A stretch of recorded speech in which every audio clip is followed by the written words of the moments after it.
বন্ধুরা, আজকে আমি আপনাদেরকে দেখাবো ফ্রেশ আলু দিয়ে কিভাবে আপনারা বাসায় চিপস তৈরি করবেন একদম দোকানের মতো।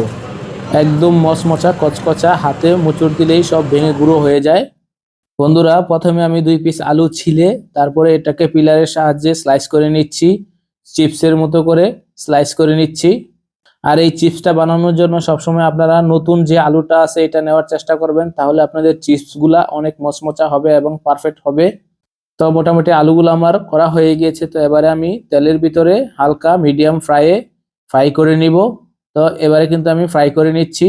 সবগুলা আলু কিন্তু আমি দিয়ে দিলাম। তো মিডিয়াম হাই হিটে কিন্তু আমি এটাকে ফ্রাই করব এখন। আর আমার এই রেসিপিটা ফলো করে কিন্তু আপনারাও বাসায় খুব সহজেই এরকম পারফেক্ট পটেটো চিপস কিন্তু বাসায় তৈরি করতে পারবেন। আমি গ্যারান্টি দিয়ে বলছি, আপনারা একদম দোকানের মতো হবে চিপসগুলা। তো মোটামুটি ফ্রাই কিন্তু হয়ে গিয়েছে। তো সুন্দর একটা কালার চলে আসছে চিপসগুলোর ভিতরে, একদম পারফেক্ট দোকানের চিপসের মতো। এর মধ্যে আমি অ্যাড করে দিচ্ছি একটু চাট মশলা। তো চাট মশলা অ্যাড করলে কিন্তু আরো টেস্ট পাবেন আপনারা। তো দেখতে পাচ্ছেন অনেক মচমচা হয়েছে, অনেক ক্রিস্পি হয়েছে চিপসগুলা। হাতে মুচুর দিলেই কিন্তু ভেঙে যায়। তো আশা করছি বাসায় সবাই ট্রাই করবেন।